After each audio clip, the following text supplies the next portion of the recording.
Au fil des années, la vidéo est devenue un levier incontournable pour s'exprimer et communiquer. Certains l'ont compris et en font aujourd'hui leur métier.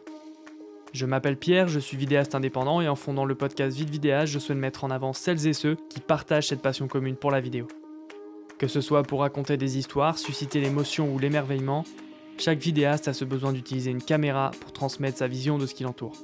Avec ce podcast, nous irons à la rencontre de personnes passionnées qui nous dévoileront leur parcours, leur motivation et partageront leur vision de la vidéo. Sans plus attendre, plongeons ensemble dans ce que c'est vraiment une vie de vidéaste.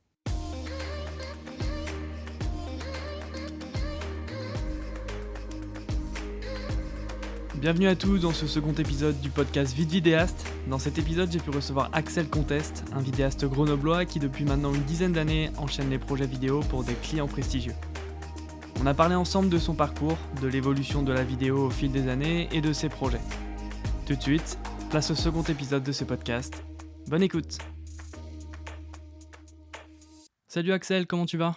Hello, très bien, merci, super. Merci de m'accueillir dans le podcast, c'est super. Ouais, écoute, ça me faisait plaisir de t'inviter pour ce second épisode du podcast Vite Vidéaste. C'est vrai que pour le premier, j'avais invité une personne que je connaissais personnellement. Là, on ne se connaît pas personnellement, mais voilà, moi, je suis ton travail de près, notamment sur Instagram. Et voilà, le but de ce podcast Vite Vidéaste, c'est de mettre en avant les vidéastes francophones talentueux. Donc, j'estime que tu as toute ta place dans ce podcast. Donc, bienvenue à toi. Merci, c'est avec plaisir en tout cas. C'est une première en podcast, justement. J'ai pas encore fait de chaîne YouTube pour partager un peu l'expérience ou le matériel, tout ça. Donc, c'est cool de pouvoir partager au moins sur un podcast et de pouvoir échanger dans cet univers, quoi. Carrément, parfait. Sans plus attendre, on va passer au début du podcast avec une question relativement simple, notamment pour les personnes qui ne te connaissent pas forcément. Est-ce que tu pourrais te présenter ? Oui, bien sûr. Du coup, moi, c'est Axel Contest. Je suis originaire donc, de Grenoble depuis toujours. J'ai commencé donc, la vidéo, ça doit faire à peu près 8-9 ans. J'ai toujours fait un peu de petits montages depuis le collège. J'avais des petits appareils déjà à l'époque.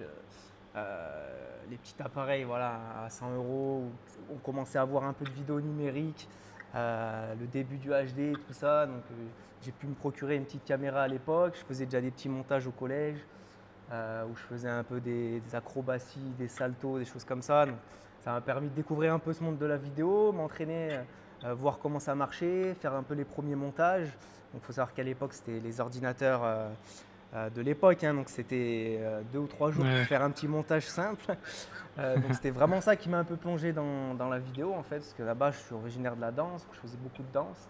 Et vu que c'était relié, en fait, j'ai commencé à en faire. Puis après, avec les années, c'est vrai que mon rêve, c'était d'avoir une petite caméscope un peu HD comme ça.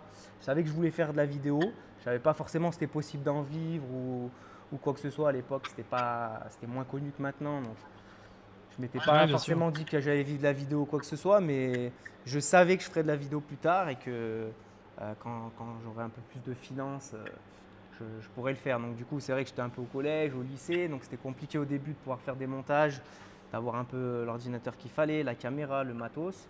Donc après, j'ai eu donc ma mère qui m'a offert mon premier caméscope. Ça va être pour mes 17 ans, quelque chose comme ça. Donc là, super, j'ai commencé à faire quelques montages, sortir dehors pour faire un petit peu quelques montages, m'entraîner. Donc c'est comme ça que ça a commencé. Ensuite, donc, j'ai un ami qui a lancé sa marque de vêtements, qui faisait des customisations un peu en live. Du coup, il m'a proposé de le filmer. J'ai dit pourquoi pas. C'était entre guillemets mon premier client. Et en fait, il faisait ça dans un club, en boîte de nuit. Donc du coup, je l'ai suivi, je lui ai fait une petite vidéo. Du coup, cette boîte de nuit, elle a vu donc, ma vidéo. Donc par la suite, elle a voulu faire des vidéos avec moi. Donc j'en ai fait là-bas. Ensuite, les autres boîtes de nuit ont vu. Donc j'ai fait des vidéos dans d'autres boîtes de nuit, etc. Et en fait, c'est parti comme ça, sans vraiment vouloir avoir des clients ou commencer vraiment à être un peu plus dans le business aussi. Mais en fait, c'était plus quelque chose qui me permettait de me faire la main et de pouvoir m'entraîner, en même temps quand même de pouvoir des rentrées d'argent pour acheter du matériel. Donc voilà, c'est comme ça que ça a commencé et puis après, avec les années, ça a évolué, etc. Ok, parfait. Oui, pour le coup, c'est ce qui m'a interpellé un peu en me renseignant notamment sur ton site internet. c'est que, bah oui, effectivement, voilà, tu fais de la vidéo depuis 8-9 ans, comme tu disais. Donc j'imagine que le marché de la vidéo était pas le même que celui qu'on connaît maintenant. Il n'y avait pas forcément cet engouement qu'on a maintenant pour le format vidéo. Est-ce que toi, justement, à tes débuts, tu as eu des réticences? Est-ce que tu as eu du mal à vendre justement ce format vidéo ou pas du tout? Ouais, exactement. Exactement. C'est vrai que la vidéo, c'était pas trop dans les mœurs. C'était pas quelque chose d'omniprésent que tout le monde utilisait dans la vie quotidienne. Donc, à la base, c'est vrai que je commençais pas mal à faire de montage, à faire des vidéos pour m'entraîner, etc. Mais il y avait pas cette demande en fait qu'il y a aujourd'hui. Il n'y avait pas de stabilisateur, il n'y avait pas de matériel comme il y a aujourd'hui. Donc c'est vrai que déjà les vidéos, elles n'étaient pas comme maintenant. Il n'y avait même pas forcément de GoPro, il y avait pas tout ça, c'était pas ancré la culture euh, pour tout le monde. Donc c'est vrai au début, après moi je faisais quand même ça vraiment pour la passion, c'est vraiment une vocation, j'ai toujours voulu faire ça. Donc je faisais pas ça pour essayer de me vendre ou quoi que ce soit, en tout cas pas au début parce que déjà il me fallait quand même un minimum de matériel, d'expérience et pouvoir potentiellement entre guillemets me vendre. Donc c'est vrai que bon, ça a mis un petit moment à arriver, notamment les mariages. Il n'y avait pas trop de vidéos aussi au début, hein, c'était quand même beaucoup de photos. Donc c'est vraiment à force d'en faire, de m'entraîner et d'agrandir mes contacts et les clients que ça s'est fait naturellement et que justement en plus il y a eu de plus en plus de demandes sur le marché dans la vidéo, que ce soit dans l'immobilier, dans le mariage, dans le clip, dans tous les domaines. Donc c'est vrai que là aujourd'hui on est dans un monde où tout le monde a besoin de vidéo et donc c'est super parce que c'est une branche qui se développe de plus en plus et j'ai de plus en plus de jeunes et de personnes qui me demandent des conseils, qui aimeraient se lancer aussi. Donc c'est pour ça que ça me fait toujours plaisir de pouvoir un peu aider, d'aiguiller les personnes qui commencent par rapport entre guillemets, aux erreurs que j'aurais pu faire au début et pas perdre de temps sur certaines choses qui sont un peu inutiles, quoi. Bah ouais, ouais, carrément. Et c'est vrai que comme tu dis, bah voilà, il y en a de plus en plus qui se lancent dans la vidéo parce que aussi bah, l'accès à l'information est beaucoup plus facile. C'est vrai qu'aujourd'hui, avec YouTube, avec les formations de vidéastes professionnels en ligne, bah voilà, c'est devenu assez simple d'en faire, pas assez simple, mais c'est devenu plus facile en tout cas d'en faire son métier. Bah, toi, j'imagine, à entendre ce que tu dis, tu as dû être autodidacte aussi. Bah, j'imagine qu'à l'époque, c'était pas non plus la même facilité pour apprendre la vidéo. Comment ça s'est fait, toi? Ça s'est fait plutôt Ouais, sur le exactement. Bah, terrain, c'est sur le vrai tas? que c'était ça un peu au début. J'avais quand même pas mal de lacunes, très peu d'accès voilà, à des formations. Les connaissances, elles étaient quand même limitées. Donc j'ai eu de la chance en fait de rencontrer quelqu'un qui était sorti d'une école de cinéma, une école de 3D, pas mal de connaissances acquises sur 2 ans. C'est une personne qui avait 10 ans de plus que moi, mais qui était super passionnée. Du coup, on s'était rencontrés lors d'un shooting simple. Et en fait, il m'a dit qu'il faisait quand même de la vidéo. Et donc, il m'a proposé en fait que je vienne un peu chez lui de temps en temps pour qu'il me montre un peu quelques bases, etc. Donc, il m'a vraiment un peu expliqué toutes les bases, des choses que je ne connaissais pas. J'allais une ou deux fois par semaine chez lui. On regardait plein de choses. Il me montrait, il m'apprenait, il me montrait un peu sur le logiciel. Donc, ça m'a vraiment aidé au début. Et puis après, avec ces bases, j'ai pu tout seul apprendre à acquérir l'expérience parce que c'est juste plus long. Mais c'est vrai qu'en le faisant soi-même, on peut toujours y arriver et faire quand même de belles choses. Mais c'est vrai qu'au début, par exemple, je me rappelle, j'étais en cours d'économie et c'est dans le cours d'économie que le statut de auto-entrepreneur il est sorti, quoi. C'est vraiment, il y a eu un moment où le statut est sorti et moi j'étais en cours. Et quand le prof il m'a dit ça, j'ai entendu donc, le nouveau statut, parce qu'on étudie les SARL, les SA, les SASU, etc. Et c'est là où je me suis dit, ah, donc là, il y a peut-être quelque chose à faire. Et justement, c'est peut-être possible à la limite de commencer à créer son entreprise jeune, sans forcément créer tout de suite une SARL ou quelque chose comme ça. C'est vrai qu'à l'époque, il n'y avait pas ce statut. Donc à partir du moment où ce statut il est sorti, bah, je m'y suis intéressé. Et du coup, je me suis renseigné pour voir. Et puis c'était très facile en fait de lancer son entreprise comme ça. Et c'est vrai qu'aujourd'hui, beaucoup de personnes se freinent un petit peu sur se lancer un peu à son compte, lancer une entreprise. En fait, se lancer et l'administratif, c'est vraiment très simple à la base. C'est vrai qu'il y a pas mal de gens qui se mettent des freins, mais c'est relativement simple. C'est juste après tout ce qu'il y a derrière, le côté entrepreneuriat, où il faut justement gérer un peu ses clients, il faut gérer ses factures, il faut gérer son business, il faut gérer aussi sa créativité, gérer un peu ses rendez-vous. Donc, c'est peut-être plus ça qui fait peur un peu aux gens de se lancer, au début en tout cas. Mais après, juste se lancer pour se lancer, c'est pas compliqué en soi, quoi. C'est juste un pas à faire, quoi. Et c'est pour ça que la plupart des gens, quand ils sont un petit peu jeunes et qui souhaitent un peu se lancer dans la vidéo, je leur dis bah, c'est parfait, c'est le moment parce que plus tu es jeune, plus tu peux te lancer, apprendre vite. Et puis voilà, les jeunes sont un peu nés dans une culture de vidéo, donc je pense qu'ils sont plus déjà baignés dedans. Mmh. Ouais, c'est clair. Ouais, non, je pense que ça va être amené ouais, à avoir encore plus de vidéastes dans le futur, mais ouais, comme tu disais, c'est vrai que bah ouais, en soi, je pense que c'est facile de se lancer dans la vidéo administrativement parlant. C'est vrai qu'aujourd'hui, bah, notamment avec le statut micro-entrepreneur, c'est bah voilà, en une après-midi, on peut avoir son statut et on peut commencer à faire une activité d'indépendant. Donc ça, c'est top. Après, effectivement, faut pas oublier que bah voilà, ça nécessite aussi derrière d'avoir une conscience pro et de commencer voilà, à avoir cette démarche commerciale auprès notamment des clients, que ce soit dans l'élaboration des devis, dans la relation commerciale qu'on va avoir les clients. Et bah ça, c'est pas forcément à la portée de tous. Enfin, c'est moins de l'ordre de la vidéo, donc forcément, dès qu'on est vraiment passionné par la vidéo, etc., on peut par moment oublier cet aspect de la vidéo, mais qui est aussi important dès qu'on se lance en tant que bah, micro-entrepreneur dans la vidéo. Exactement, ouais. Bah, d'autant plus quand on commence, quoi, parce que c'est là où justement on a besoin de créer un réseau, on a besoin de s'entraîner, de trouver un petit peu son style, de faire un maximum de vidéos dans des domaines différents, découvrir quel domaine nous plaît réellement, parce que dans la vidéo il y en a beaucoup. Donc c'est vraiment en faisant des vidéos qu'on découvre quel domaine on préfère faire, quel style on préfère. Donc voilà, c'est vrai qu'il y a ce côté, quoi qu'il arrive, un petit peu dans n'importe quel métier à son compte, côté un peu entrepreneuriat, où là il faut vraiment un peu gérer bah, tout de A à Z, sa vie, son business et ses vidéos. Bah ouais, quand on se lance, on remarque vite qu'on n'a pas qu'une seule casquette, quoi. Il y a vraiment plusieurs casquettes bah, qui se mettent ouais, à la profession de vidéaste. Ouais. Euh, non, bah top. Euh, Bah, du coup, c'est vrai que j'imagine qu'au début, ça devait être compliqué pour toi, voilà, il y a quelques années.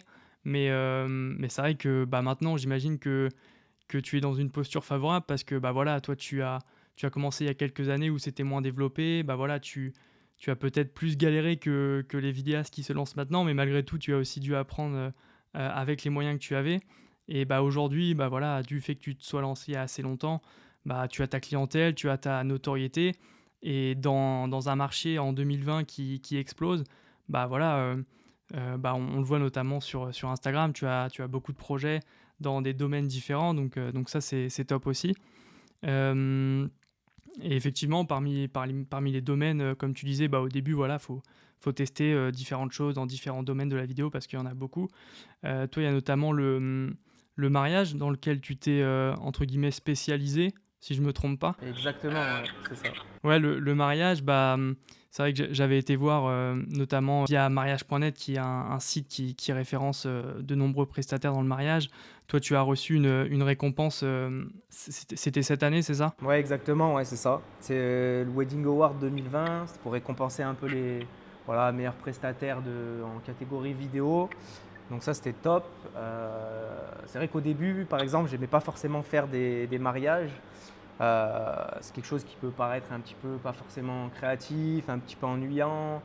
Donc c'est vrai qu'au début j'en faisais, j'étais pas forcément fan, c'était pas quelque chose qui m'attirait en fait. J'aimais peut-être plus faire des clips musicaux, j'aimais euh, voilà, pratiquer un peu des vidéos, faire des vidéos créatives, des vidéos de danse, des choses comme ça. C'était vraiment plus le côté créatif qui m'attirait. Donc j'ai aimé m'entraîner et en faire pas mal de vidéos créatives. Mais par la suite, en touchant à tous les domaines, c'est là en fait où on se développe et on se découvre de nouvelles envies. C'est vrai que par exemple aujourd'hui, tout ce qui est clip musical, c'est pas quelque chose qui m'attire vraiment, c'est pas quelque chose que j'ai envie de développer. Là, ce serait plus déjà le côté mariage. Bon, Du coup, le développement du mariage, il s'est déjà fait. Aujourd'hui, je suis à entre 30 et 40 mariages par an. Donc, c'est vrai que je veux plus forcément développer le côté mariage, puisque ça tourne déjà bien et c'est top.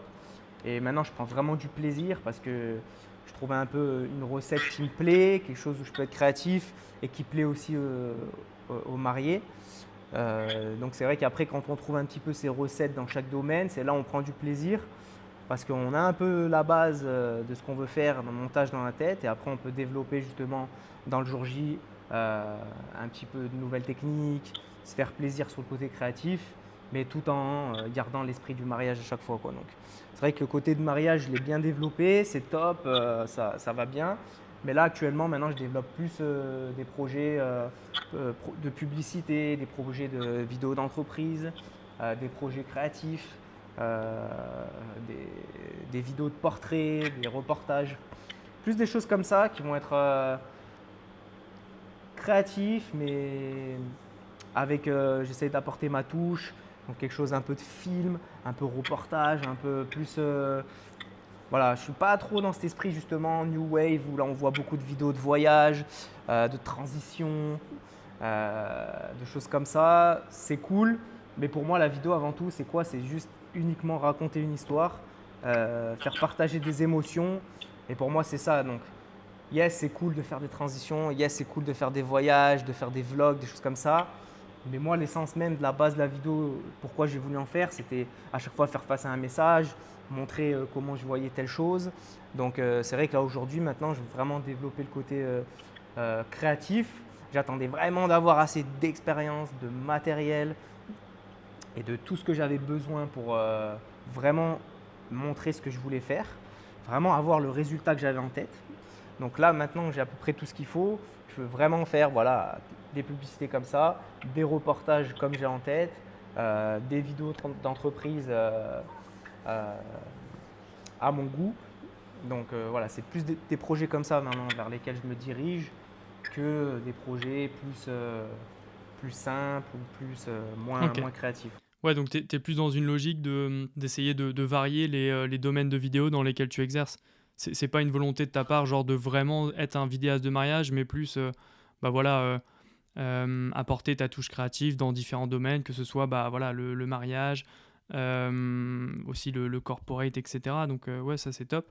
Bah justement, moi je voulais parler avec toi notamment d'un beau projet que tu as eu récemment avec une marque automobile, donc Peugeot.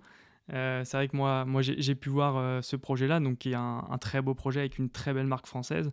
Moi je voulais te demander comment ça s'était dégoupillé ce projet-là. Est-ce que c'est la marque qui t'a contacté, une agence? Comment ça s'est passé la mise en place de ce projet-là? Ouais, exactement. En fait, il faut savoir que pendant 3 ans, donc, j'ai fait des vidéos pour BMW et Mini, donc dans toute la région Rhône-Alpes, la communication. Donc, ça passait par les sorties de voitures, donc les événements, les nouveaux concepts qui étaient instaurés par BMW et Mini.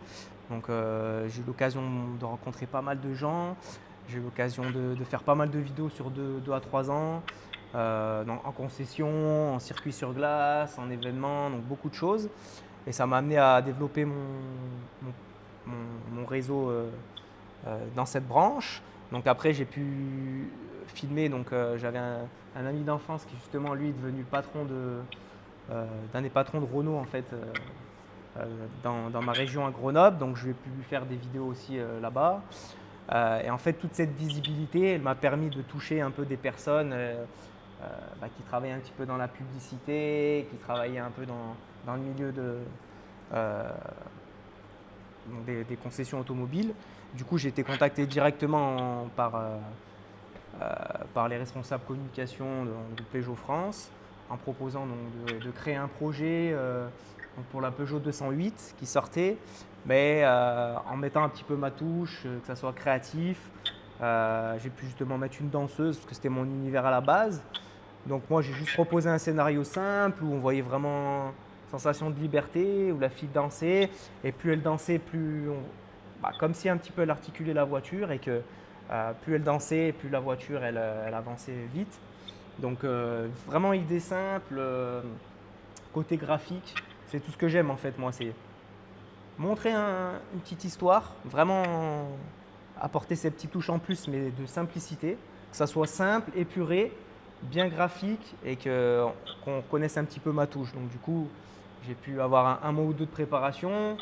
J'ai eu de la chance de travailler avec une modèle donc, voilà, qui tourne pas mal, donc, qui a fait l'ouverture de la Fashion Week, qui a fait 10 ans de conservatoire. Donc c'est vrai que c'était le modèle idéal pour ça. Vraiment du style, super fort tendance, donc vraiment top. Le lieu, je l'avais déjà en tête, hein, c'était donc en montagne, un coin que j'avais repéré à l'avance. Donc j'avais un petit peu toutes les clés en main. Il a fallu juste préparer, faire ce qu'on appelle un mood board avec les différentes parties de ce qui va se passer, le délire de la vidéo, est-ce qu'il va être plus sombre, plus clair, est-ce qu'il va être plus joyeux, etc.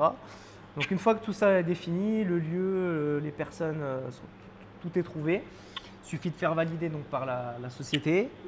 Et voilà, après, elle m'avait à disposition donc, le contenu nécessaire. J'ai pu avoir donc, le pilote FPV de drone qui tourne tout le temps avec moi sur les mariages, sur les projets. C'est quelqu'un avec qui je fais un peu tous les projets, qui est vraiment très bon en pilotage de FPV. Donc ça m'a permis aussi de me concentrer sur la partie plus de caméra. Comme ça, j'ai pu faire mes prises de vue. Le drone a été fait par une autre personne. Voilà, après, j'ai eu une Peugeot 208 mise à disposition. Toutes les conditions nécessaires pour tourner, avec la météo qui convenait. Donc après, voilà, on s'est rendu sur les lieux. Et au final, il fallait être réactif parce que c'est toujours quelques heures. En montagne, le soleil se couche très vite. Les montagnes, voilà, il faisait moins 3 degrés. La danseuse, elle était en t-shirt. Donc c'est toujours des choses, en fait, encore une fois, sur les tournages. Il faut toujours bien préparer ses tournages parce que ça permet après direct de savoir quelle prise on fait, comment on s'adresse avec les personnes présentes. Parce qu'il faut un peu être le chef d'orchestre, savoir dire qui fait quoi à tel moment, faire ce qu'on a envie, garder le timing. Pour cette vidéo, je devais la faire flotter dans les airs grâce à un fond vert. Mais je savais que je n'aurais pas le temps dans le timing. Du coup, j'ai dû entre guillemets sacrifier cette partie. Mais j'avais gardé justement une fin différente si jamais je ne pouvais pas faire justement cette partie parce que je savais que ça me prendrait un peu de temps de préparation. Donc du coup, je ne l'ai pas fait, mais c'est pas grave, au final, j'avais prévu autre chose. Donc après, voilà, tout s'est bien passé, le montage, tout était validé. Donc ça, c'est vraiment top. C'est des projets comme ça que je souhaite faire et développer dans l'avenir, quoi. Bah ouais, carrément. Et ce qui est aussi top, en tout cas de la part de la marque, c'est qu'il t'ait laissé en fait t'occuper du processus créatif. C'est vrai que quand il y a des grosses marques comme ça, par moment, voilà, ils ont leur idée précise et ils te disent, bah voilà, toi tu dois faire ça. Et ils te laissent pas trop le choix quant à la vision que toi tu peux avoir du spot. Mais là, au final, c'est vrai que c'est bien qu'ils t'aient laissé voilà, choisir la danseuse avec qui tu voulais faire ton truc, tes prestataires aussi à côté, donc c'est bien. Exactement. En fait, c'est vraiment. Il y a certaines sociétés comme ça qui comprennent que ce n'est pas forcément la meilleure solution de prendre une agence de com qui va prendre peut-être 15 fois plus cher, mais qui a peut-être au final beaucoup moins d'expérience et qui sera peut-être beaucoup moins créative. Donc c'est vrai que ce n'est pas forcément des fois le fait d'être une agence, d'avoir des grosses caméras, des choses comme ça. Puisque ce qui fait tout, ça va être quand même la vision, l'expérience, comment tu vas amener la chose. Donc ça, les sociétés le comprennent de plus en plus. Et c'est vrai que maintenant, je travaille avec des sociétés comme Schneider Electric, qui est une société internationale et qui fait appel à des indépendants comme moi. Parce qu'au final, des fois, on s'investit plus, on fait plus des choses qui correspondent à leur image que justement des agences, de grosses agences de com qui vont faire des choses qui sont au final propres, mais parfois plutôt simples. Donc, ce n'est pas forcément ce qui correspond à tout le monde. Donc, c'est vrai que maintenant, de plus en plus, voilà, les sociétés regardent un peu ce qui se fait autour d'elles, en réalisateur, en photographe, tout ça. Donc, ça permet à des indépendants comme nous, hein, comme quoi rien n'est impossible. Hein, ce n'est pas réservé qu'aux grosses sociétés ou aux agences de communication qui tournent partout. Juste après, arriver à développer son côté créatif, sa patte, et à force, forcément, il y a après des clients, des personnes comme ça qui viennent à toi. Bah ouais, très clairement. Ouais. OK, top. Ouais, donc toi justement, typiquement ce genre de projet avec des grosses entreprises, bah, voilà, tu disais que ça s'est fait, un peu sur le long terme, notamment depuis 2-3 ans où tu évoluais dans ce secteur, mais c'est principalement le réseau, qui t'a permis aussi d'accéder à ce type de projet, c'est ça? Bien sûr, bah, c'est vrai, je ne vais pas cacher que les premières années, voilà, ça reste de l'entrepreneuriat. J'étais seul, j'avais peu de contacts, mine de rien. Donc, j'ai dû développer un peu le réseau avec les années, hein. C'est un peu comme dans n'importe quel métier. Voilà, moi j'étais au collège, j'avais qu'une chose en tête, ma vocation, je voulais faire qu'une seule chose dans ma vie, c'était de la vidéo. Même s'il n'y en avait pas partout, c'était pas développé. Donc de toute façon, je me disais, quoi qu'il en coûte, quoi qu'il arrive, je ferai mon maximum. Et tant que je suis jeune, je créerai mon entreprise. Et tant que ça marche, je continuerai jusqu'à ce que je puisse le faire, quoi. Donc oui, il y a des mois où j'avais pas de travail. Oui, des fois, je me disais, bon, est-ce que ça vaut vraiment le coup? Et en fait, on passe tous par ces périodes, on passe tous par ces années-là où on ne sait pas vraiment trop ce qui va se passer. Est-ce qu'on va avoir des clients réguliers? Donc il y a des périodes où on a beaucoup de clients, où ça marche très bien et c'est top. Et après, il y a une période où ça peut en avoir beaucoup moins. Donc on est un peu dans l'incertitude en fait. Je dis toujours, il y a le cap des 3 ou 4 premières années en fait. Et si on passe ce cap et qu'on arrive vraiment à aller outre, même en ayant vraiment peu de clients, peu de choses comme ça qui se passent, après, dans tous les cas, c'est des graines qu'on a semées avec les années. Donc, c'est forcément un contact d'un contact d'un contact qui va recommander. Et puis, c'est quelqu'un qui aura vu une vidéo sur le net. Et puis, c'est quelqu'un qui va vouloir faire un projet qui vous a rencontré il y a 1 ou 2 ans. Et en fait, en passant ce cap des 3, 4, 5 ans, après, tout ce que vous avez fait en fait toutes ces années, et bah, ça se met vraiment en place. Du coup, il y a cette patience à avoir et il y a pas mal de gens, même dans n'importe quel métier, hein, n'importe quel entrepreneuriat, où les premières années, bah, ça peut être justement un peu difficile. On n'a pas forcément les clients qu'il faut. Mais voilà, encore une fois, après, moi, ce que je dis, c'est que normalement, si vraiment tu fais ça pour la passion et que tu as vraiment cette envie de faire de la vidéo quoi qu'il en coûte, eh ben, tu ne lâcheras pas l'affaire et c'est vraiment cette chose essentielle qui va te faire tenir. Et même si c'est un peu juste et même s'il faut manger des pâtes et qu'il n'y a pas ce qu'il faut pour satisfaire ce côté créatif et pouvoir acheter tout le matos qu'on veut, il faut arriver quand même à tenir dans le temps. Il ne faut pas hésiter, même je sais qu'il y en a beaucoup qui me disent je ne veux pas faire du gratuit, je ne veux pas faire des choses comme ça, mais au final, il faut le faire. Et moi, je le fais encore parce que c'est ça qui me fait tenir, c'est ça ma passion, c'est faire des projets où tu es fier, où tu es content de filmer, où tu vois le résultat que tu avais en tête en fait. C'est ça qui est important. Donc, qu'il y ait du taf ou pas beaucoup de taf ou beaucoup de tournage ou très peu, et bah, dans tous les cas, il faut continuer à faire des projets perso qui te drive. Peut-être que des fois, tu vas filmer des choses, bah, ça sera quand même du travail, hein. Des fois, ce n'est pas forcément créatif.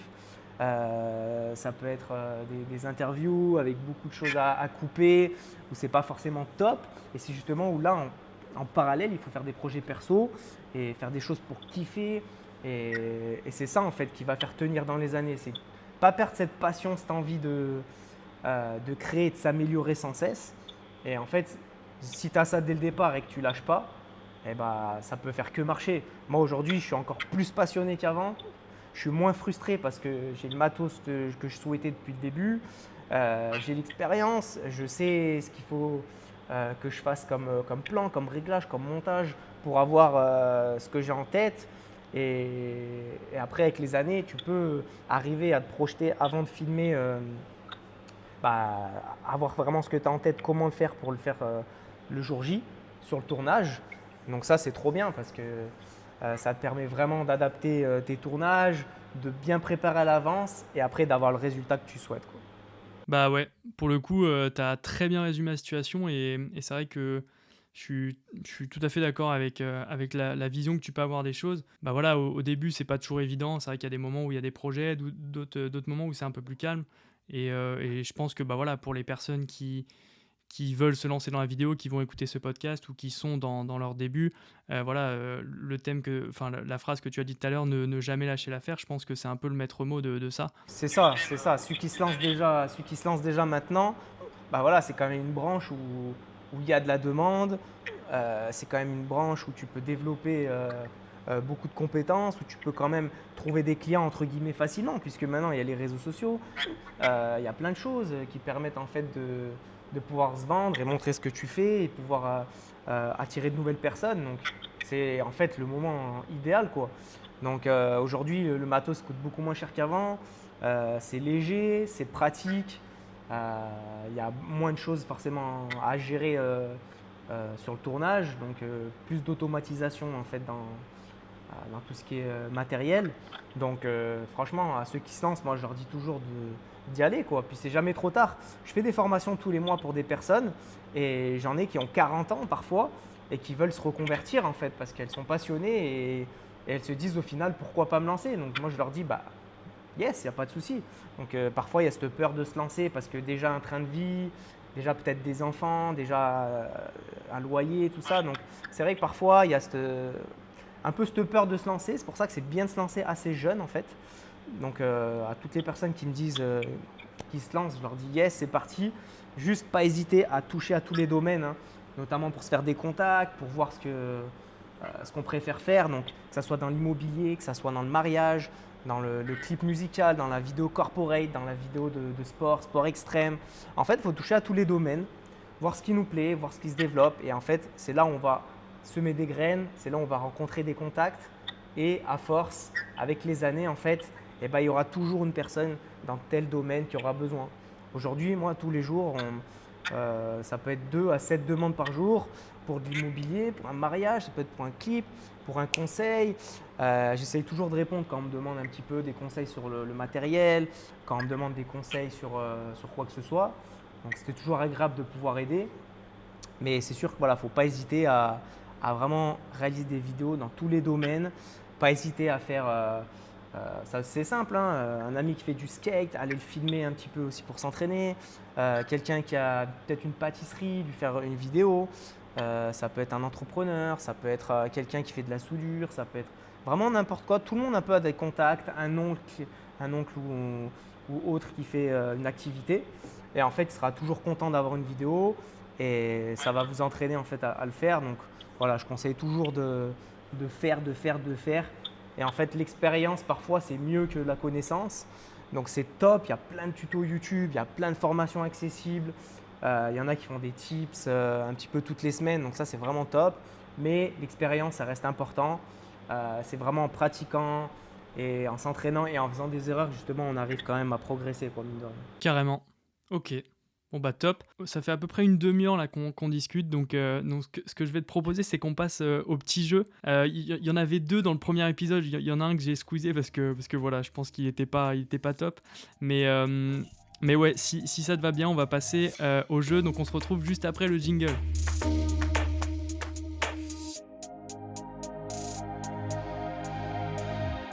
Le jeu que je vais te présenter, il s'appelle Si tu dois choisir. En fait, l'idée de ce jeu, c'est que je vais te poser 5 dilemmes sur la vidéo qui vont commencer par Si tu dois choisir et qui vont finir par une phrase. Et donc à chaque phrase, tu devras me répondre par une réponse, donc un choix. Pas forcément plusieurs, mais une seule. L'idée, c'est que ce soit assez instinctif et que voilà, tu me répondes à ces petits dilemmes. Je sais pas si tu as compris, c'est bon ? Allez, ça me plaît, ça me paraît clair. Ok, parfait. Bon, on va commencer tout de suite avec le premier dilemme. Donc le premier dilemme, c'est si tu dois choisir une marque avec qui collaborer, ce serait laquelle ? À choisir, ça serait Sony. Sony. Ouais, Sony, c'est une grosse marque, j'adore cette marque aussi. Et puis c'est quand même voilà, un peu un leader dans le secteur de la vidéo aussi, donc ça serait Sony. Ok, top. On y revenait tout à l'heure où c'est vrai que tu expliquais notamment que c'est bien de s'exercer dans plusieurs domaines de la vidéo, mais là le dilemme, c'est si tu dois choisir un seul domaine de vidéo dans lequel exercer, ce serait lequel ? Je pense que ça serait le mariage quand même. Ça serait le mariage. C'est un secteur où je prends du plaisir. C'est un secteur où il y a énormément de demandes.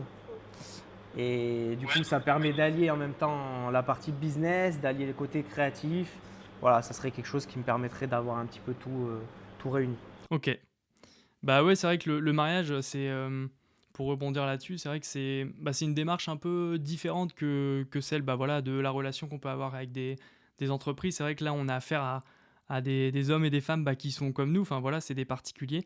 Et le fait est que voilà, c'est un événement aussi particulier pour eux entre guillemets, c'est le plus beau jour de leur vie. Donc, c'est vrai que moi, personnellement, voilà, j'ai démarré aussi dans le mariage cet été et j'ai vraiment bien aimé cette expérience parce que voilà, on sent que tout le monde est de bonne humeur et ont envie de passer un bon moment.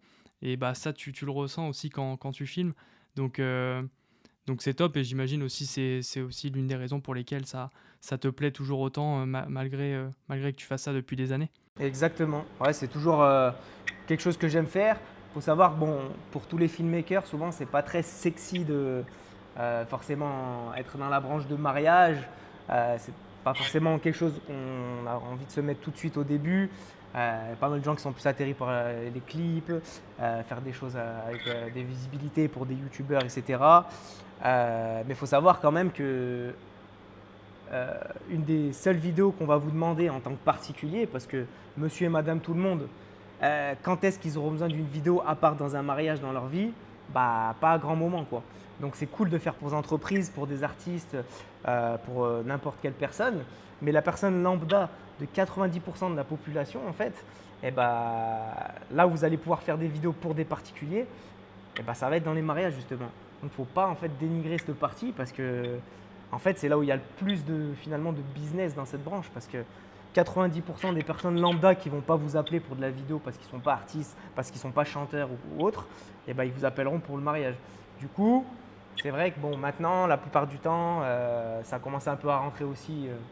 Dans les filmmakers, ils arrivent à faire quand même des beaux films, à mettre de l'émotion, à laisser un côté créatif aussi. Donc, c'est quand même mieux perçu qu'avant. Mais c'est vrai qu'au début, quand je commençais, c'était pas très sexy de faire des vidéos de mariage. Voilà, on me dit bon, c'est vrai, est-ce que ça te plaît? Est-ce que tu arrives vraiment à développer ton côté créatif? Est-ce que c'est pas trop long? Donc en fait non, maintenant on peut faire quand même des beaux films. Il y a de l'émotion, il y a du budget, il y a des tenues. Et en fait, ce qui est bien, c'est que tout est réuni en un jour et on peut shooter un maximum de plans et arriver à faire un résultat qui est top en seulement un jour. Donc ça, c'est quand même top, quoi. Ok, donc le mariage, top. Si tu devais choisir un pays à filmer, ce serait lequel? Ah bah ça serait Bali. Ça serait Bali parce que je trouve bah, ce pays magnifique quand même. J'y suis allé une quinzaine de jours. Donc j'ai trouvé ça vraiment magnifique. C'est un pays que j'adore. Bah, c'est très graphique pour filmer. On peut faire vraiment des belles vidéos. Il y a l'ambiance. Il y a vraiment beaucoup de choses que j'aime filmer là-bas. Et puis voilà, quitte à choisir, je préfère vraiment un pays où il y a plus de nature ou de choses comme ça que de ville. Ok, Bali, top. Avant-dernière question, question assez compliquée celle-là. Si tu dois choisir un accessoire indispensable pour faire une vidéo, ce serait lequel? Un seul accessoire dont tu peux pas te passer. À part la caméra du coup. Ouais, mis à part le boîtier, ouais. Et bah à part la caméra, bah, si j'ai ma caméra et mon objectif donc, qui font qu'un seul, qui font un objet donc qui compte pas en fait, et bah, je dirais d'avoir le zoom machin, d'avoir un enregistreur externe, puisque au final le son c'est encore plus important pour moi que la vidéo. Donc quitte à faire, si je dois choisir une seule chose, et bah, je choisirais un enregistreur externe pour le son. Comme ça, je peux vraiment avoir un son de qualité tout en filmant. Donc comme je dis toujours, moi il n'y a pas besoin d'avoir 15 stabilisateurs dernier cri et tout ce qui s'ensuit. Maintenant, moi, à 80% du temps, je fais beaucoup de plans à main levée. Voilà, ça donne un côté organique vs un côté mécanique. Donc c'est vrai que c'est top de faire des plans un peu comme ça à main levée. Donc voilà, à choisir, bah, je choisirais un enregistreur externe. Et enfin, dernière question. Donc si tu dois choisir un vidéaste qui t'inspire, ce serait lequel? Que ce soit français ou américain ou autre. Et bah, à choisir, je choisirais, en plus il est français, il s'appelle Valentin Petit. Valentin Petit, bah, c'est vrai que je le suis depuis des années. C'est un peu le gars du moment en plus maintenant. Il a fait des clips un peu pour pas mal de personnes connues aussi. Il fait des projets, des courts-métrages. Il tourne des publicités pour des marques connues. Moi, je le suis depuis maintenant 5-6 ans. Et c'est vrai qu'il m'inspirait dès le début. En fait, c'est vraiment l'univers que j'aime. C'est vraiment cette façon-là que j'aime faire les choses. Donc je le suis depuis pas mal de temps. J'avais fait un clip pour un rappeur qui était à Cannes, qui le connaissait justement en fait, comme par hasard. Et du coup, on avait pu parler du coup sur Valentin un petit moment. Il lui avait déjà fait des vidéos. Et du coup, après, je l'ai suivi un peu avec les années. Je l'ai vu évoluer et vraiment, son univers, il est fou. Et je sais que pas mal de personnes sont inspirées par lui. Donc c'est vrai que je regarde peu de personnes pour m'inspirer ou essayer de trouver un peu des nouvelles choses. Mais c'est vrai que lui, j'adore son univers et c'est quelqu'un qui m'inspire à chaque fois que je vois des nouvelles vidéos qui sortent, quoi. Ok, top. Bon bah, j'irai voir ça et puis ce sera peut-être l'occasion aussi de l'inviter dans le podcast si ça le tente, ouais.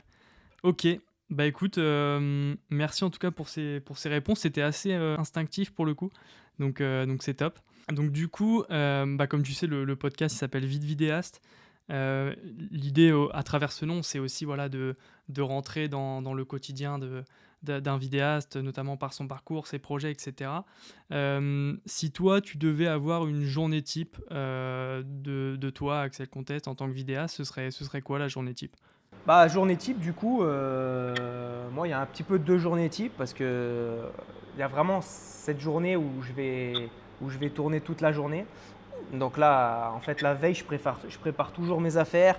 Je vérifie toujours que toutes mes batteries intégralement soient chargées à fond, que mes cartes SD soient bien dans les slots et qu'elles soient formatées et que j'ai pas de soucis. Pareil pour mon disque dur si j'utilise la Blackmagic. Donc je vérifie un petit peu tout mon matos à chaque fois, un petit peu comme un rituel où je vais nettoyer, je vérifie que j'ai pas de poussière dans l'objectif. En fait, j'essaye de réduire le champ des choses qui peuvent arriver en fait sur le tournage. Donc en fait, plus je peux maîtriser ces choses-là qui peuvent arriver, plus je sais que je serai à l'aise sur le tournage en fait. Mon but, c'est vraiment de me concentrer à chaque fois dans le tournage et pas que je me dise mince, j'ai une poussière, mince, j'ai pas la batterie chargée. Mince. Donc voilà, je vérifie toujours la veille un petit peu tout ce que j'ai besoin. Donc comme ça, le jour J, j'ai tout le matos qui est prêt. Je vais tourner, je fais tous les plans que j'ai à faire. Je tourne un petit peu la matinée. L'après-midi, je check un petit peu tous les plans qui restent à faire. Donc généralement, j'essaye de répartir entre le matin et l'après-midi pour voir selon les plans qu'il y a à faire. Donc les plans qui peuvent prendre un peu plus de temps, souvent c'est l'après-midi. Donc après, bah, je tourne un petit peu toute l'après-midi jusqu'au soir. Et puis une fois que j'ai fini, voilà, j'ai toujours 3 disques durs avec moi. En fait, avant de rentrer, je backup tous mes fichiers. Parce que c'est vrai que c'est toujours un petit peu cette peur d'avoir des problèmes de carte SD ou de disque dur. Donc je backup sur 3 différents. J'ai des SSD avec moi. Comme ça, je backup mes fichiers. Et je sais quand je rentre, eh ben, je suis serein. J'ai tous mes fichiers qui sont là. Et si jamais j'ai une erreur ou quelque chose qui a un bug ou que je ne suis pas satisfait, je peux le retourner tout de suite en fait. Et du coup, ça me permet de retourner directement un plan ou deux si c'est pas bon. Et puis après, voilà, quand je rentre, je remets tout à charger. Pareil, je remets tout comme avant. Comme ça, je sais que s'il y a besoin de tourner rapidement, je serai prêt si on m'appelle en fait, tout simplement. Et puis après, il y a la journée type où là, ça va être plus montage. Donc, si c'est une journée type où là, justement, je vais faire du montage et que j'ai des rendez-vous, eh ben, je prends bien tous mes disques durs pour faire mes montages. Donc, je vais à l'agence à Grenoble. Je fais mes montages généralement l'après-midi. Le matin, je fais donc tout ce qui est devis, rendez-vous avec les personnes, rendez-vous téléphoniques, les appels, les factures, des choses comme ça. Je gère un petit peu plus le matin cette partie-là. Et puis l'après-midi, c'est vraiment la partie montage où là, je me concentre vraiment de 13h à 20h non-stop, vraiment efficace, sans distraction. Je préfère faire peut-être 6 heures à fond comme ça, où je sais que j'aurai de la concentration et que je vais pouvoir être efficace. VS 15 heures à l'agence, mais en faisant des petites pauses, en arrêtant. Voilà. Moi, je suis plus quelqu'un qui va se concentrer quelques heures intenses où je vais vraiment être efficace et je sais que j'ai fait ce que j'avais à faire dans la journée, plutôt que vraiment entraîner 15 heures au club sans vraiment avancer, quoi. Donc voilà, après une fois que j'ai fini, je rentre et puis je me repose parce que le montage, ça demande beaucoup de concentration. Ok, ok, top. Ouais, du coup, je voulais rebondir sur quelque chose que tu viens de dire là. c'est par rapport à l'agence. Tu as une agence physique qui t'appartient, c'est ça? C'est ça, ouais. Ouais, exactement. En fait, c'est une agence. Bah, c'est un peu comme une agence de communication, sauf que c'est vraiment axé sur la vidéo en fait. Donc voilà, c'est l'agence à 5 minutes de Grenoble, où là j'ai une partie en haut qui est une partie bureau, c'est là où je suis actuellement. Donc j'ai des bureaux, il y a un coin avec canapé pour accueillir les clients, un coin plus bureau pour travailler et faire le montage, avec un bar pour servir, faire des petites pauses, boire un petit thé pour faire des pauses. Et en bas, c'est un espace un peu plus grand, donc ça peut être pour faire des shoots parfois, pour faire des espaces de fond vert, plus un peu studio, pour faire des shoots autres en fait divers. Et il y a même un petit coin dédié au sport s'il y a besoin de faire du sport. Ah, trop bien. Donc ouais, c'est super, c'est quelque chose qui me permet de vraiment me concentrer. En fait, je viens dans l'optique de travailler. C'est vrai que je pourrais travailler de chez moi comme tout le monde, mais c'est vrai que maintenant j'ai un petit là, qui a 14 mois, j'ai ma femme, donc c'est vrai que parfois c'est difficile de se concentrer en fait et d'être vraiment à fond dans le montage et pouvoir avancer comme on veut. Donc là, ça me permet de couper, venir là en mode vraiment travail et me mettre des objectifs de la journée. Et comme ça, je sais que je suis efficace. Et une fois que mes objectifs sont atteints et que j'ai fini, je peux rentrer. Bah ouais, non, mais en vrai, t'as raison. Je pense que c'est le processus à mettre en place. C'est vrai que c'est toujours plus agréable d'avoir un lieu vraiment dédié à son activité plutôt que voilà, d'être chez soi et d'être mélangé en gros à son quotidien avec, bah, comme tu disais, avec ton enfant et ta femme. Exactement, ouais. C'est exact. Puis ça permet aussi d'avoir vraiment la tête ailleurs, de sortir de chez soi et d'être parfois même plus créatif parce qu'on est vraiment dans un espace de travail, où on est vraiment dans quelque chose où on vient pour faire son montage et pour faire ce qu'on a envie, quoi. Donc c'est vrai que pendant des années, j'ai travaillé de chez moi, fait un petit bureau comme beaucoup de personnes, hein. Après, s'il y en a qui arrivent à vraiment se faire un bureau bien fermé, dépendant un peu indépendant de la maison, c'est top. Mais c'est vrai qu'être vraiment dans sa bulle au moment de travailler, ça fait une réelle différence, quoi. Et donc ça, c'est un espace à toi ou que tu partages avec d'autres personnes qui travaillent avec toi? Ouais, exactement. Bah, en fait, on fait ça en parallèle avec une personne pour qui je travaille de plusieurs années, en fait. Euh, C'était un entrepreneur donc, qui développe via Herbalife Nutrition. Donc, j'ai pu filmer plusieurs années pour cette personne, entrepreneur. On a fait beaucoup de projets ensemble. Actuellement, on a une société aussi ensemble pour les projets business. Donc c'est avec lui qu'on développe ça. Donc on a pas mal de projets de ce qu'on va développer aussi dans cette agence-là. Donc c'est vrai qu'il y a beaucoup d'aspects, beaucoup de choses en fait qui sont en cours. C'est vrai que j'ai mes projets personnels, j'ai des projets donc avec cet entrepreneur-là. J'ai pas mal de projets à développer. J'essaye de pas trop me perdre parce qu'il faut pas trop en faire. Il faut toujours rester simple en fait. Donc j'essaye de gérer les clients actuels, gérer donc mes projets perso et gérer donc les projets avec les différentes personnes avec qui je fais du business. Donc c'est vrai qu'il faut pas essayer de non plus trop en faire. Faut pas se perdre en fait. Faut pas vouloir être partout sur tous les fronts. C'est pour ça que parfois je me pose et je me dis ok là, il faudrait peut-être maintenant que je fasse plus des vidéos comme ça. Il faudra peut-être plus que je me mette dans cette branche. Et je sais que parfois je peux perdre un peu trop de temps sur des choses un peu inutiles. Donc voilà, j'essaye un petit peu maintenant de me concentrer sur l'essentiel, quoi. Vraiment l'essentiel, bah, qu'est-ce qu'on aime faire finalement? Les projets perso, tout en gardant les dates à côté. Donc forcément, comme tout le monde, avoir ses clients et faire des vidéos, même si ce n'est pas des choses qu'on adore faire. Mais se concentrer quand même sur les projets qu'on aime faire, les projets personnels et développer ça à fond, quoi. Ok, parfait. Parfait. Bah du coup, pour ceux qui nous écoutent, là, on enregistre cet épisode, on est le 30 décembre, mais je pense qu'il sera diffusé début 2021. Donc, bah, du coup, par rapport à ça, Axel, c'est quoi tes objectifs justement pour l'année 2021? Bah, on sait tous que l'année 2020, ça a été un peu particulier, en espérant que 2021, tout revienne dans l'ordre, quoi. Mais c'est quoi tes objectifs justement en termes de vidéos, en termes de projets? Comment tu vois les choses? Et bah, c'est vrai que 2020, ça a été vraiment top, en tout cas, je veux dire, juste pour les projets. et j'ai pu développer quand même malgré cette période. J'ai réussi à vraiment développer et à pas justement pas avoir de coupure dans mon activité, donc ça c'était bien. Mais je me suis quand même éparpillé sur pas mal de choses, à essayer justement d'être dans plein de domaines différents. Au final, ça m'a pris beaucoup de temps. Et 2021, je veux vraiment me concentrer sur qu'est-ce que j'aime faire, qu'est-ce que j'aime filmer et beaucoup moins sur l'aspect financier parce que c'est vrai que j'ai de la chance maintenant. Ça tourne très bien, j'ai pas besoin, on va dire, de démarcher ou quoi que ce soit. Donc, je peux me permettre et en fait, je veux me, euh, me reconcentrer sur l'essentiel, à faire des vidéos que j'aime et que je suis satisfait de voir quand j'ai fini, d'avoir vraiment ce résultat en tête et de le mettre sur une vidéo. Et c'est ça qui me manque, ce que je faisais vraiment au début et qui me faisait encore plus kiffer que ce qu'on peut perdre parfois avec les années.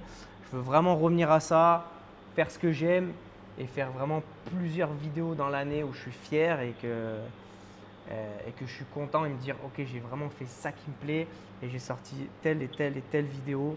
Donc voilà, avoir un peu cette fierté-là, d'avoir dit je suis content de ce projet, je suis content de ce résultat. Et c'est ça un peu qui m'a manqué dans 2020 où c'est vrai que bah, voilà, même un peu comme tout le monde, on s'est concentré un peu sur les clients, sur le business parce qu'on ne savait pas, c'était un petit peu incertain. On ne savait pas trop est-ce qu'on allait continuer à filmer, comment. Il y a eu des coupures. Donc voilà, on s'est quand même pas mal concentré sur l'aspect business. Et là, je veux vraiment me concentrer sur l'aspect créatif. Ouais, bah en vrai, t'as tout à fait raison. C'est vrai que bah, c'est toujours bien aussi voilà, d'avoir des clients, d'avoir des projets avec ces clients-là, mais je pense ce qui est essentiel aussi, bah, d'autant plus quand tu fais un métier passion, c'est de quand même garder la flamme et d'aimer ce que tu fais. Donc c'est vrai que je pense que c'est une problématique importante, c'est de, malgré voilà, tous les projets que tu peux avoir, c'est de malgré tout voilà, continuer à aimer ce que tu fais. Donc ok, top. Bah écoute, ça fait... on va arriver dans l'heure d'enregistrement, donc ça va faire 1 heure qu'on discute ensemble. C'est vrai que c'est passé assez vite. Mais, bah, du coup, en vrai, on va vite venir à la dernière question de ce podcast, qui est une question un peu philosophique. Tu te vois où, toi, dans 10 ans? Dans la vidéo, principalement, plus sur l'aspect pro, mais... Dans 10 ans, forcément, je me vois toujours dans la vidéo puisque je ne me vois pas faire autre chose dans tous les cas, hein. Tant que je peux et tant que je peux, je continuerai toujours ça parce que c'est vraiment plus qu'une passion pour moi personnellement, c'est vraiment une vocation. C'est quelque chose qui m'est venu, ça tombe dessus en fait, comme si tu n'en avais pas décidé autrement en fait. Donc ça m'est tombé dessus comme ça et quoi qu'il en coûte, je savais que tant que je pourrais le faire, je le ferai. Donc dans 10 ans, je me vois comme ça. Je me vois toujours dans les parages parce que j'ai pas forcément envie d'aller déménager à l'étranger ou d'aller dans le sud. Voilà, en fait, mon métier me fait déjà beaucoup voyager, donc ça c'est top. Et voilà, j'ai pu faire plus d'une vingtaine de pays pour filmer, donc c'est super. Donc je suis bien dans mes montagnes à Grenoble. Je me vois toujours un petit peu dans ce coin-là, à faire vraiment dans 10 ans des projets uniquement qui me passionnent, des projets avec une équipe qui est déjà un peu montée, avec des gens avec qui j'ai l'habitude de travailler, où on développe des vidéos pour des grosses boîtes, des grosses marques, en mettant notre touche créative. Et justement, toujours en ayant une partie où je peux redonner aux autres. Donc en continuant des formations que je fais actuellement là, en faisant peut-être des formats en ligne, en prenant le temps, et toujours repartager pour les autres parce que c'est quelque chose que j'adore faire et que j'ai pas envie que mon expérience et mon savoir-faire ils partent en fumée. Donc si je peux le transmettre, aider, faire des formations, donner des conseils à plein de gens, c'est avec plaisir que je le fais parce que vraiment j'adore ça. J'essaie de toujours répondre aux personnes qui m'écrivent. Donc voilà où je me vois. La partie transmission aussi parce que je pense au bout d'un moment il faut savoir prendre son temps pour transmettre aussi et pas être que dans la création et dans son monde. Donc une partie création, vraiment rester dans les projets que j'adore faire avec l'équipe que j'ai et vraiment continuer à faire des choses que j'adore Profiter également de la technologie qui sort, qui est de plus en plus incroyable, qui est léger, qui est pratique, qui nous simplifie la vie à nous tous les filmmakers. Donc c'est vrai qu'aujourd'hui, voilà, on a quand même la chance d'avoir des setups légers, des choses qui nous permettent de se concentrer plus sur ce qu'on a en tête que les réglages, que porter des steadicam, que voilà. Maintenant, on a de la chance que ça se développe bien. Donc je suis toujours friand de ça, hein, même si je dis toujours c'est pas ça l'important. Tu peux avoir ton iPhone et faire les vidéos les plus créatives du monde. Il n'y a pas besoin d'avoir des caméras à 10, 15, 20, 30 000 euros. Tout ce qui compte, c'est ce que tu racontes, qu'est-ce que tu fais, qu'est-ce que tu as envie de passer comme émotion. Donc vraiment, après, c'est libre à tout le monde de choisir son matos, mais pour moi, l'essentiel, c'est ça. Malgré tout qu'on ait quand même beaucoup de chance d'avoir toute cette technologie et ce matériel qui sort chaque année, quoi. Ok, écoute, très bon message pour terminer ce podcast. Juste aussi, avant de terminer, l'objectif c'est aussi que les gens qui ont écouté ce podcast puissent aller voir ton travail. Où est-ce qu'on peut te retrouver Carrément, dans tous les cas, moi à chaque fois sur mes réseaux sociaux, donc c'est Axel Contest. Mon site web en ligne c'est axelcontest.com également. Voilà, en tapant Axel Contest, on trouve mes réseaux sur Google, on trouve mon site web. Ouais, du coup, pas de souci, je mettrai l'ensemble des liens de tes réseaux sociaux dans la description du podcast, donc les gens pourront facilement trouver tout ça. Ok, écoute, merci en tout cas Axel de t'être pris au jeu, d'avoir répondu à mes questions, ça m'a fait plaisir de te recevoir. C'était avec plaisir en tout cas, vraiment une bonne idée de faire ça, c'est super, franchement continue à faire ce projet-là parce que je pense que ça peut être quelque chose de vraiment top, de pouvoir partager l'expérience, de pouvoir entendre un petit peu l'histoire de tout le monde. C'est vraiment une bonne idée et c'est vrai que je trouve ça vraiment intéressant. Je suis dans pas mal de groupes sur Facebook, sur Insta, où justement on partage un peu entre filmmakers, des entraides et tout, c'est top. Mais là, pour le coup, un podcast comme ça, à ce format-là, je pense que c'est vraiment bien parce que ça permet juste en fait d'écouter, de prendre des informations qui nous plaisent ou pas. Et puis, je pense que c'est super intéressant, quoi. Parfait. Écoute, content que ça te plaise en tout cas et en espérant que ça plaira aussi à ceux qui nous écouteront. Merci à toi Axel et puis à la prochaine. Merci bien. À bientôt. Merci beaucoup d'avoir écouté cet épisode jusqu'à la fin. Si ce dernier vous a plu, n'hésitez pas à laisser une note sur la plateforme d'écoute que vous avez choisie. Autrement, vous pouvez m'envoyer vos suggestions quant aux futurs invités, aux sujets abordés directement sur Instagram ou à l'adresse videvidéaste@gmail.com. Merci à tous et on se retrouve au prochain épisode.